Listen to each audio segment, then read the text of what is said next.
하나님의 말씀을 느헤미야서 13장에서 보시겠습니다.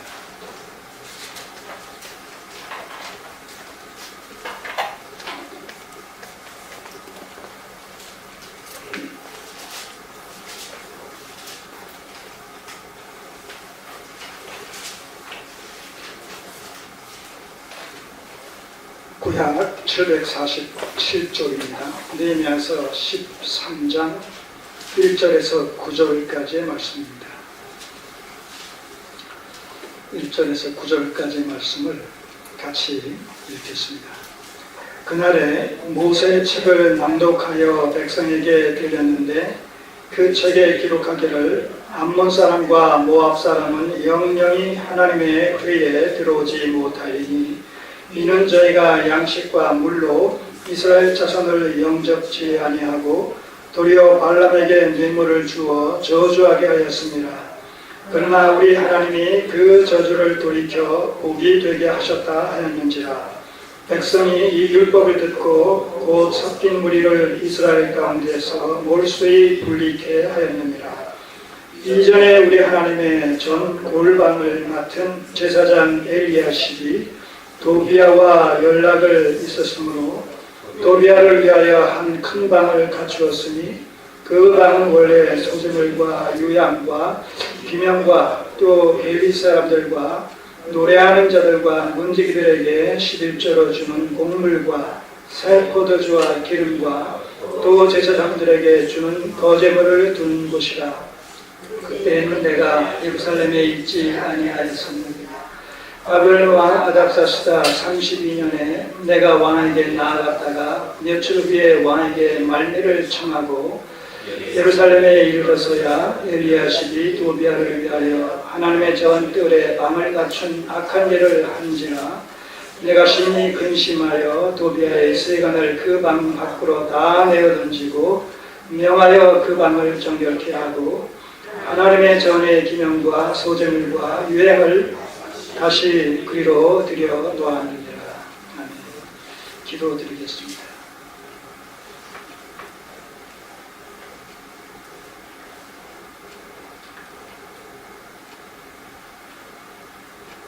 느헤미야의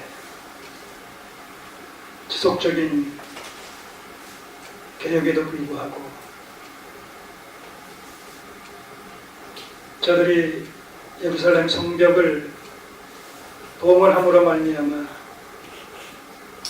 영성이 회복되어지고 신앙심이 고양되었음에도 불구하고 또다시 시간이 흘러가며 부패와 타락의 나락으로 떨어진 모습을 봅니다. 참으로 율법의 행위로는 우리가 의롭다 여김을 받을 수 없고 그리스도의 구속 안에서 믿음으로만 하나님의 의에 이를 수 있음을 생생하게 목격하게 됩니다. 오늘 지속적으로 반복해서 실수하고 실패하는 이스라엘 백성들의 모습을 통해서 저자의 의도와 또한 미래지향적인 그리스도 안에서의 구속과 의됨을 살펴볼 수 있는 은혜의 시간이 되게 하옵소서. 예수님의 이름으로 기도드립니다. 아멘. 오늘 이 13장 전부를 염두에 두고 이렇게 제목을 잡아봤습니다. 옛 질서의 한계와 새 질서를 향한 열망. 옛 질서의 한계와 새 질서를 향한 열망. 여기서 옛 질서는 율법을 얘기합니다. 새 질서는 그리스도의 구속을 의미합니다. 새 언약이죠. 옛 질서는 옛 언약, 곧 율법, 새 질서는 새 언약, 곧 그리스도의 구속을 통해서 우리가 믿음으로 의롭게 되어지는 이 하나님의 구속의 도를 의미합니다. 자, 오늘 우리 13장을 이제 살펴보므로 느헤미야서의 이 대단원을 또 이제 마감을 하게 됩니다. 참 이 에스라서와 느헤미야서를 통해서 다윗 언약에 약속되어진 미래지향적인 신다윗 왕국의 개념, 선지자들의 새 언약 속에 담겨진 이스라엘의 회복과 이 교회와의 관계성에 대해서 우리가 끊임없이 살펴볼 수가 있었고, 그러므로 말미암아서 많은 이런 계시의 통찰력을 얻을 수 있었던 아주 귀중한 시간들이었습니다. 자, 오늘 이 느헤미야서 13장을 우리가 살펴볼 텐데, 느헤미야가 이 느헤미야서를 마감하는 13장에서 여전히 언약갱신을 통해서 저주의 맹세로 뒷받침을 하면서 하나님의 뜻대로 살 것을 그렇게 다짐했음에도 불구하고 또다시 실수하고 실패하고 다짐했던 그런 모든 이 언약적 약속들을 외면하는 저들의 적나라한 죄성, 불순종의 모습을 기록하고 있습니다. 그런 의미에서 왜 느헤미야가 느헤미야서를 마감하면서 이렇게 부정적인 저들의 실패 내용을 기록하는 가운데 마지막으로 또 이를 애써 개혁하는 이런 내용으로 끝맺음을 했는가, 이런 부분에 대해서 우리가 정리를 총괄적으로 해보도록 하겠습니다.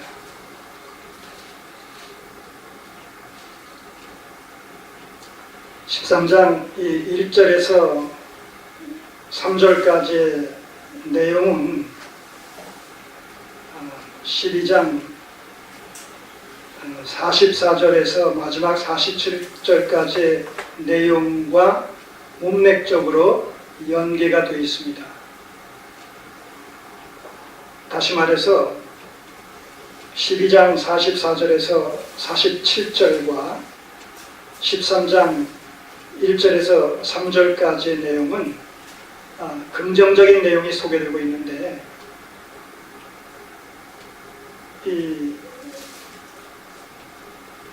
그 앞부분에서 뭐가 소개되고 있느냐 하면 27절에서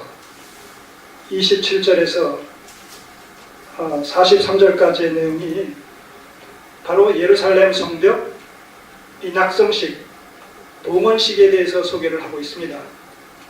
우리가 지난주에 살펴보지 않았습니까? 자, 이 낙성식과 봉헌식을 통해서 이스라엘 백성들의 하나님을 향한 영성과 신앙심은 최고조의 수준에 달합니다.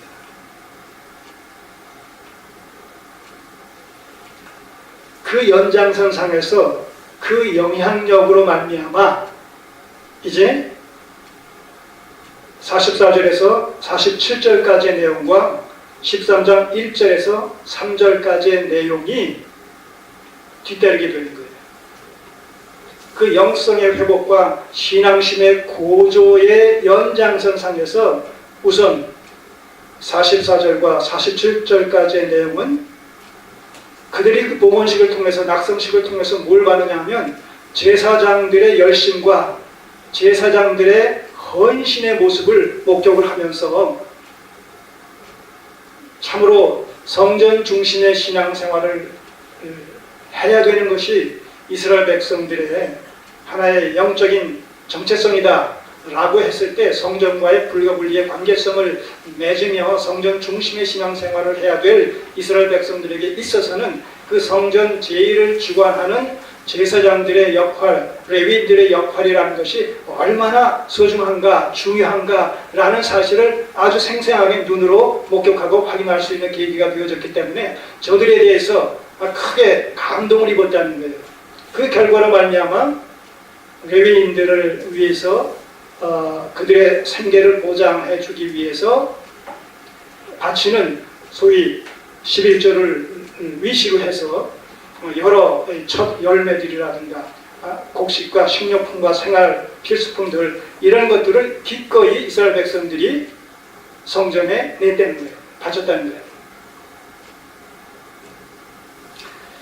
그런가 하면 그 연장선상에서 13장 1절에서 3절까지의 내용이 또한 스스로 자발적으로 뒤따르게 되어 있다는 것이죠. 그 내용이 뭡니까? 그날에 자 44절에도 12장 44절에도 그날에 이렇게 시작되잖아요. 그날에가 무슨 날이에요?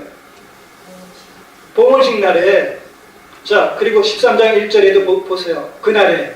그러니까 이것이 그 봉헌식의 연장선상에서 일어났던 연속적인 두 사건을 갖다가 그날에라는 이런 그 도입부를 통해 가지고 그 문맥적으로 일관성 있게 진행되어졌던 그런 긍정적인 사건에 대한 내용이다라는 사실을 우리가 전체적인 관점에서 이해할 수 있지 않겠습니까? 그런데 그 두 번째 그날에는 어떤 일이 일어나느냐? 모세 책을 낭독하여 백성들에게 들렸는데 그 성벽 봉헌식 때 낙성식 때 모세 율법 책을 이제 읽게 되어지는데 그런 순서가 있는데 거기서 이런 내용이 확인됐단 말입니다. 암몬 사람과 모압 사람은 영영이 하나님의 회의에 이스라엘 총회에 들어오지 못하리니 이는 저희가 양식과 물로 이스라엘 자손을 영접지 아니하고 도리어 발람에게 뇌물을 주어 저주하게 했습니다. 이거 출애굽 기사 속에서 우리가 살펴보지 않았습니까? 사실 이 모압과 암몬은 누구의 후손들입니까? 네? 에서의 후손은 에돔이에요. 롯의 두 딸, 롯의 두 딸이 아비와의 이런 부정한 행위를 통해서 낳게 된 이런 자손들이 결국 모압과 암몬이란 말입니다. 모압 족속과 암몬 족속. 그러니까 엄밀한 의미에서 따지면 뭐예요? 이들은 이스라엘과 상관이 없는 것이 아니라 먼 친척 관계가 이루어지는 것이죠. 그래서 당연히 이스라엘 백성들이 가나안 땅으로 진입하는 이 과정 속에서 어간에 이들을 불가피하게 만나게 되는데 좀 도와달라, 돈 다 내겠다, 물 좀 달라, 양식을 달라. 그리고 너희 지경을 통과하는 것이 빠르기 때문에 최단거리이기 때문에 그렇게 좀 통과할 테니까 도와달라, 긍휼을 베풀어 달라. 그래 다 보상하겠다. 그랬음에도 불구하고 이들이 오히려 그것을 거절하고 대적처럼 적대적인 세력으로 그렇게 되어 있단 말입니다. 모압왕 발락은 이 발람이라는 이런 악한 선지자를 갖다가 돈으로 매수해가지고 이스라엘 백성들을 갖다가 저주케 하는 이런 일에 앞장섰단 말입니다. 이런 일이 있었기 때문에 그 결과로 말미암아 하나님께서 이 모압과 암몬 족속들은 결코 이스라엘 총회에 백성 가운데 받아들이지 마라, 이렇게 모세를 통해서 명하셨단 말입니다. 자, 그런데 지금 여기서 보세요. 우리 하나님이 그 저주를 돌이켜 보게 되게 하셨다. 3절 백성이 이 율법을 듣고 곧 섞인 무리를 이스라엘 가운데 몰수히 불리게 하였느니라. 자, 그러니까 지금 여기서 섞인 무리라는 것은 이방인들을 얘기하는데 이방인과의 통혼, 그리고 통혼을 통해서 낳은 자식들, 이런 사람들을 일컬어서 섞인 무리라고 지금 얘기하고 있는 것인데 여기서 얘기하고 있는 섞인 무리라는 것은 꼭